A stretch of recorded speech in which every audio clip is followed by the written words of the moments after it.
أعوذ بالله من الشيطان الرجيم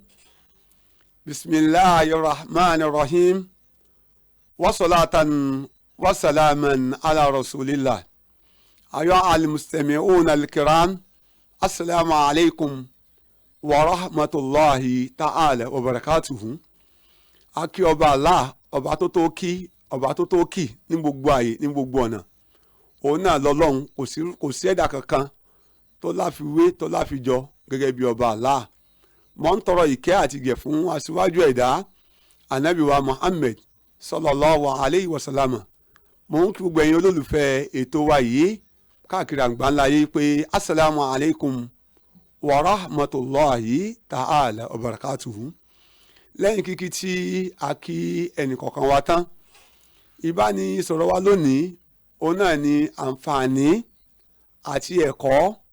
tá a lè rí kọ́ nípa ọdún iléyá èyí tó súnmọ́ ẹnìkọ̀ọ̀kan wa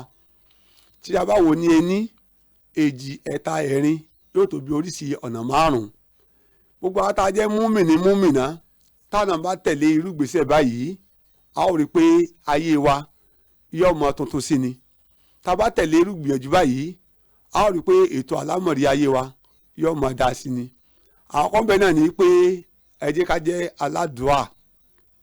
ká jẹ́ ní tí ọmọ ọbẹ̀ lọ́hùn ká jẹ́ ní tí ọmọ ọbẹ̀ lọ́hùn pẹ̀lú ẹ̀rí ni wípé anabi wa Ibrahim aleyhi salatu wa salam àti yàrá wa Sarat wọ́n jẹ́ olùbẹ̀ lọ́hùn age of 96 years mama age of 98 years sí màsí mistake ni wọ́n fi ní ìfaradà títí tọ́lọ́run fi gbàdúrà wọn torí pé wọn àjà kàmù náà orí ọlọ́run padà gbàdúrà wọn kàn yìí ìyẹn sọ fún wa wípé ìpèníjà tá a bá ní yálà ọkọ ni o àbí ìyàwó ni o àbí lórí ọmọ ni àbí lórí iṣẹ́ àbí ládùúgbò tá a bá wà ẹ mọ̀jà pokùnso o ẹ sì mọ̀jì ká rohun tí ọ̀dà lórí ara wa òní la rí ẹnìkan ọ̀mọ̀lá o òní gan àrítán wàláhì àrítán ẹ jẹ́ ká jáládùá téèyàn bá ti ń ṣàdúrà yóò bọ́ kó nínú ìṣòro ayé insha Allah ẹlẹ́ẹ̀kejì ń bẹ ni pé ẹ jẹ́ ká jẹ́ ní tí ọmọ náwó anabiwa Muhammad sallallahu alayhi wa sallam ó ní aliyadili uliya khayrun min yadi sufla ó ní òkè ní ọwọ́ afúnni máa gbé anabiwa Ibrahim alayhi salatu wa salam ọjọ́ ní sàárà nípa wípé ní gbogbo ọ̀nà ní gbogbo ààyè nígbà táwọn mọ̀lẹ́kà wá dé bá wọ́n kàn lẹ̀kùn lé rẹ̀ ó kí wọn tán ó ní wọ́n jókòó àwọn mọ̀lẹ́kà jókòó ó sì bọ́ sínú ilé ó mẹ́ran tó dáa jáde ó sì pa ẹran náà nígbà tó pa ẹran náà tán inú wọn dùn ṣùgbọ́n àwọn mọ̀lẹ́kà wọn àfẹnú kan omi dèpòdépò wọn ti jẹran wọn ni wọn lọ wọn bẹ̀ wọn pé ẹ dákun ẹ má wò mìíràn wàhálà mo ṣe kí n tó pẹran kí n tó bẹ̀rẹ̀ yìí kí ló mo ṣe gbogbo nǹkan báyìí wọn làwọn ò lè jẹ nǹkan kan wọn ní ṣùgbọ́n àwọn afọ nírò òdùnnú pé ó bímọ onísùúrù ọmọ alálùbáríkà láyé jama látara sàárà ṣíṣe ọwọ́ ànábì wa Ibrahim aleyhi salatu wasalam ọ̀padà tẹ orí ọlọ́run ìyẹn jẹ́ ẹlẹ́ẹ̀kejì ẹlẹ́ẹ̀kẹta ń bẹ náà ní pé ẹni ká jẹ́ ní tí ọmọ pé àdéhùn lẹ́ni tí ọmọ má déhùn ṣe yálà àníyàwó ni o alọ́kọ ni o alọ́mọṣẹ́ ni o agbọ́dọ̀ máa pé àdéhùn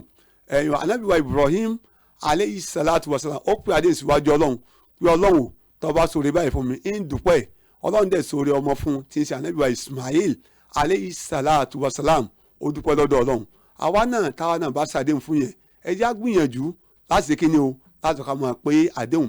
níparí ibẹ̀ ni pé nígbà tọ́jọ́ lọ tán ọ̀ràn ti pé nǹkan bẹ́ẹ̀ ló mọ̀ ṣe àdéhùn fún un ó sùn ó dẹ̀ lálàá ó dẹ̀ bọ́mọ rẹ̀ sọ̀rọ̀ ìyẹn gbogbo ọmọ tọ́lọ́ máa fún wa mọ̀jà sọmọ bí o mọ̀jì ká fa abẹ́ jóná insha Allah rahman anabi wa Ibrahim aleyhi salatu wa salam kò fa abẹ́ jóná ọlọ́run dẹ̀ fún ọmọ alálùbáríkà ọmọ rẹ̀ jó ní sùúrù ó sì gbọ́rọ̀ sí òbí rẹ̀ lẹ́nu gbogbo ọmọ tọ́lọ́ máa fún apáta dákun jẹ́ wọ́n gbọ́rọ̀ sí wa lẹ́nu ó ní rẹ̀ bàbá mi tó wá fẹ́ pa mí o dákun gbìyànjú pọ́n ọ̀bẹ yẹn dáadáa tó bá pọ̀ ọ̀bẹ yẹn tán má jẹ́ kẹ́jẹ́ mi má jẹ́ kọ́ta sí ara aṣọ rẹ̀ nínú àánú ọlọ́run wọ́n pọ̀ ọ̀bẹ yẹn tán múnà ni wọ́n mú ànábì Ismail lọ aleyhi salatu wa salam ó ní bisimilahi Allahu akbar ó gbé ọ̀bẹ yẹn lé lọ́rùn báyìí ọ̀bẹ yẹn ọ̀ràn o ó gbé lẹ́lẹ́kejì òkè tó wò báyìí lẹ́ẹ̀kẹta lórí màláíkà Jibril tó mú ẹran bọ̀ ní sọ pé Allahu akbar Allahu akbar bẹ́ẹ̀ náà ni anabi wa Ibrahim aleyhi salatu wa salam ó ní la ilaha illallah níparí ibẹ̀ náà ni pé Ànábì wa Ismail aleyhi salatu wasalam ó ní wàlílà ilhamdu gbólóhùn mẹ́tẹ̀ẹ̀ta yìí ló di súnà èyí tá à ń wí ní ọjọ́ ọdún. Bákan náà ọjọ́ mẹ́ta náà la fi ṣe iléyá wọ́n ń pè ní ayamu tashrik pẹ̀lú ògo tọ́lọ́run tó bá dijọ́ mẹ́jọ a máa bá ètò náà lọ insha Allah. àwọn gbẹ̀yìn tí ẹ̀ ń gbọ́ wa àtẹ̀yìn tẹ̀ ń wò wá lórí Facebook ìkànnì ìrì 96.1 FM inú ilé wa kò ní ìdílé àwòrò insha Allah. ọdún ayọ̀ ọdún dùn náà lábàá hàn sí ọ̀làlá àwùlá wàlà quwwata illa billahi al-ali al-azim.